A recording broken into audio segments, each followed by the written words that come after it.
अब बात करते हैं पंजाब की। इस वक्त पंजाब से बड़ी संख्या में किसान दिल्ली की तरफ बढ़ रहे हैं। चंडीगढ़ के किसान संगठनों के नेताओं के साथ केंद्र सरकार के मंत्री बात कर रहे हैं। इस मीटिंग में केंद्र सरकार की तरफ से केंद्रीय मंत्री पीयूष गोयल और कृषि मंत्री अर्जुन मुंडा के अलावा पंजाब सरकार के मिनिस्टर कुलदीप धालीवाल भी मौजूद हैं।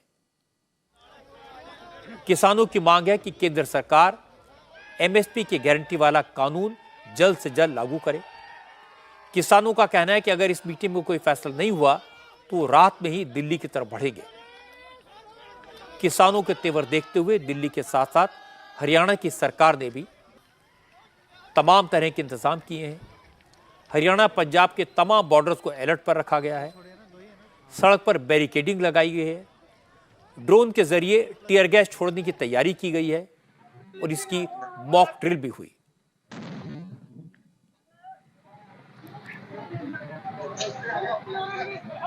मॉक ड्रिल के दौरान हरियाणा के संधू बॉर्डर पर एक प्रदर्शनकारी ट्रैक्टर लेकर पहुंच गया और तेजी से बॉर्डर की तरफ बढ़ने लगा, जिसके बाद ड्रोन से टीयर गैस फायर किया गया। पंजाब से जो किसान दिल्ली की तरफ आ रहे हैं वो फिलहाल फतेहगढ़ साहब में रुके हैं। इन किसानों का कहना है क्योंकि अभी सरकार से बातचीत चल रही है, इसलिए वो मीटिंग खत्म होने का इंतजार कर रहे हैं। किसान नेता सुखविंदर सिंह ने कहा कि हरियाणा के तमाम बॉर्डर तक किसानों के काफिले पहले ही पहुंच गए हैं। जैसे ही नेताओं का निर्देश मिलेगा किसान दिल्ली की तरफ कूच करेंगे। देखो, मीटिंग चल रही है सरकार के तरफ से। जो केंद्र की 4 मेंबरी टीम आई है उसके साथ आगू साहबान गए हैं, पूरे देश के आगू साहबान पहुंच गए हैं। मीटिंग चल रही है, मीटिंग में क्या निकलता है वो बात की बात है। अभी तक तो काफिले पूरी बड़ी संख्या में चारों तरफ से आ रहे हैं और हर एक बॉर्डर पे हजारों ट्रैक्टर और लाखों किसान मजदूर नौजवान जो है पहुंच गए हैं। और पूरे जो हमारा केडर है उसको विनती है भी अपना शांति बना के रखना। सरकार कैसी भी बैरिकेडिंग करे, किस भी तरह से मतलब उग्र होके वो फैसला ले, वो सरकार है। हमारा तो ये है भी मोदी जी ने जो कानून वापस लिए थे, जो उन्होंने वादा किया थे, उनको इन बिन लागू करवाना है और पूरे देश के लिए वो लागू होना चाहिए। चूंकि किसान पूरी तैयारी के साथ निकले हैं, इसलिए दिल्ली के बॉर्डर पर एक बार फिर बैरिकेड लग गए, कांटों वाले तार लगा दिए गए, सीमेंट के बड़े बड़े बोल्डर्स रख दिए गए और सड़क को बंद कर दिया गया। सड़क पर बड़ी बड़ी कीलें भी लगाई गई हैं। आज सुबह से ही दिल्ली के तमाम बॉर्डर्स पर भारी पुलिस फोर्स की तैनाती शुरू कर दी गई। सिंधु बॉर्डर, टीकरी बॉर्डर और गाजीपुर बॉर्डर पर सड़क को ब्लॉक कर दिया गया। सिंघू और टीकरी बॉर्डर पर तो मल्टी लेयर बैरिकेडिंग की गई है। कहा जा रहा है कि किसानों के मामले में संयुक्त किसान मोर्चा और किसान मजदूर मोर्चा के अलावा करीब 200 छोटे बड़े किसान संगठन शामिल होंगे।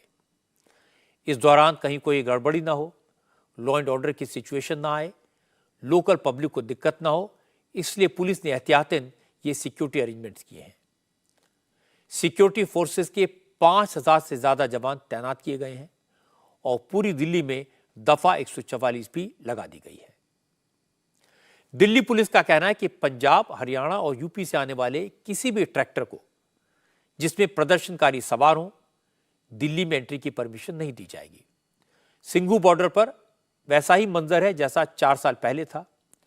जो बैरिकेडिंग की गई है उसमें सबसे पहले सड़क पर कंक्रीट के बड़े बड़े ब्लॉक्स रखे गए हैं, उसके बाद कांटे वाले तारों की फेंसिंग है, फिर लोहे के बैरिकेड्स को आड़े तिरछे तरीके से रखा गया है ताकि उन्हें गिराया ना जा सके। फिर उसके आगे बड़े बड़े कंटेनर्स को रखा गया है, इनमें मिट्टी भरी हुई है। ऐसी बैरिकेडिंग टीकरी बॉर्डर पर भी की गई है। गाजीपुर बॉर्डर पर इस बार प्रदर्शनकारियों को रोकने का अलग इंतजाम किया गया है। यहां पर फ्लाईओवर के नीचे दोनों तरफ सड़क पर कई फीट ऊंची सीमेंटेड दीवार खड़ी कर दी गई है और उसके ऊपर लोहे के रॉड्स लगा दिए गए हैं, जिससे अब इस रास्ते से न कोई गाड़ी गुजर सकती है, न कोई पैदल इसे पार कर सकता है। क्योंकि पंजाब से जो किसान संगठन दिल्ली के लिए कूच करेंगे वो हरियाणा से होकर दिल्ली में घुसने की कोशिश करेंगे, इसलिए सबसे ज्यादा फोर्स की तैनाती दिल्ली हरियाणा बॉर्डर पर की गई है। सिरसा, अंबाला, जींद, फतेहाबाद और कुरुक्षेत्र जैसे हरियाणा के कई शहरों में दिल्ली की तरफ आने वाली सड़कों पर कीलें लगाई गई हैं। इसके अलावा हरियाणा से पंजाब को कनेक्ट करने वाले शंभू, डबवाली और खिन्नौरी बॉर्डर्स को पूरी तरह सील कर दिया गया है। हरियाणा के 15 जिलों में दफा 144 लागू है। इंटरनेट बंद है। किसी भी तरह के विरोध प्रदर्शन या मोर्चे पर पाबंदी है। हरियाणा के होम मिनिस्टर अनिल विज ने कहा, शांति और व्यवस्था बनाए रखने के लिए ये कदम उठाए गए हैं। रही बात किसानों की, तो उन पर तो मोदी सरकार का पहले से ही फोकस है और अगर कहीं कोई परेशानी भी है तो बातचीत से मसला हल हो जाएगा।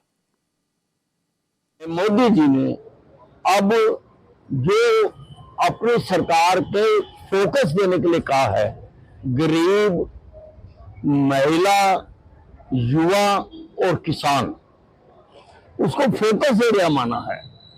और वैसे भी बातचीत चल रही है। 3 मंत्री केंद्र सरकार के दिल्ली से चलकर चंडीगढ़ आए हैं। पहले दौर की वार्ता हो चुकी है और मुझे पूरी उम्मीद है कि बातचीत से बड़े बड़े मसले हल होते हैं और ये मसला भी हल हो जाएगा। पंजाब, हरियाणा और यूपी के अलावा कर्नाटक से भी किसानों को दिल्ली बुलाए जाने की खबर मिली। कर्नाटक से किसानों का एक ग्रुप ट्रेन के जरिए दिल्ली के लिए निकला था, लेकिन पुलिस को चकमा देने के लिए इन लोगों ने अयोध्या के टिकट कटवाए थे। वो ये दिखाने की कोशिश कर रहे थे कि वो रामलला के दर्शन करने निकले हैं, लेकिन पुलिस को उनके मंसूबों की खबर मिल गई। किसानों के इस ग्रुप को भोपाल में ही ट्रेन से उतार लिया गया। पुलिस ने इन सभी लोगों को रेलवे स्टेशन से कुछ ही दूर पर बने एक मैरिज हॉल में रखा है, जहां इन लोगों ने पुलिस के खिलाफ नारे लगाए। प्रदर्शनकारियों का कहना है कि पुलिस ने इनके साथ बदसलूकी की और इन्हें जबरन हिरासत में लिया। इसे लेकर कर्नाटक के चीफ मिनिस्टर सिद्धारमैया ने भी सवाल उठाए। सिद्धारमैया ने ट्विटर पर लिखा, हुबली से दिल्ली जा रहे किसानों को गिरफ्तार करना निंदनीय है। मध्य प्रदेश सरकार तुरंत इन्हें रिहा करे और इन्हें दिल्ली में किसानों के प्रदर्शन में शामिल होने की परमिशन मिलनी चाहिए। उन्हें अरेस्ट करने से किसानों का आंदोलन दबाया नहीं जा सकता। किसान आंदोलन को आम आदमी पार्टी पूरा सपोर्ट कर रही है। दिल्ली सरकार के मंत्री गोपाल राय ने कहा, बीजेपी किसानों के साथ दुश्मनों जैसा व्यवहार कर रही है, इसे बर्दाश्त नहीं किया जाएगा। भारतीय जनता पार्टी जो ये किलें ठोंक रही है, ये किसानों के दिलों पर किलें ठोक रही है, उनके सीने पर ये किलें ठोक रही है, जो किसी भी कीमत पर देश बर्दाश्त नहीं कर सकता है। किसानों की जो मांग है एमएसपी का गारंटी कानून लाने की, खुद प्रधानमंत्री जी ने ये कहा था कि एमएसपी का कानून लाया जाएगा, लेकिन अब चुनाव आ गए और किसानों को वादा करके धोखा दिया गया है। किसान आज मजबूरी में एक कदम उठाने को तैयार हैं, लोकतांत्रिक तरीके से अपनी आवाज को उठाना चाहते हैं। सरकार उनकी मांगों को पूरा करने की जगह जिस तरह के दमन चक्र की तैयारी कर रही है, मुझे लगता है कि ऐसा तो आज़ादी की लड़ाई के दौरान जब यह देश गुलाम था तब भी अंग्रेजों ने भी नहीं किया था। किसान जानते हैं कि लोकसभा के चुनाव सामने हैं, सरकार पर प्रेशर बनाने का अच्छा मौका है, लेकिन सरकार भी समझती है कि किसान संगठनों की मांगें तो एक बहाना है। ये प्रोटेस्ट ऑर्गेनाइज करने वालों का असली मकसद चुनाव से पहले सरकार की छवि को नुकसान पहुंचाना है।